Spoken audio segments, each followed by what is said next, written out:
ஏழு ஜென்மங்கள் எடுத்தாலும் உனை சேருவேன்.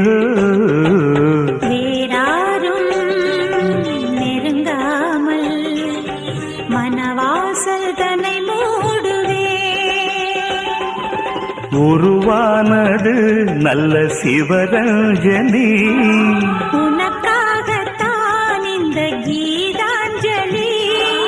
ராகங்களில் ஆலாபனை, மோகங்களின் ஆராதனை.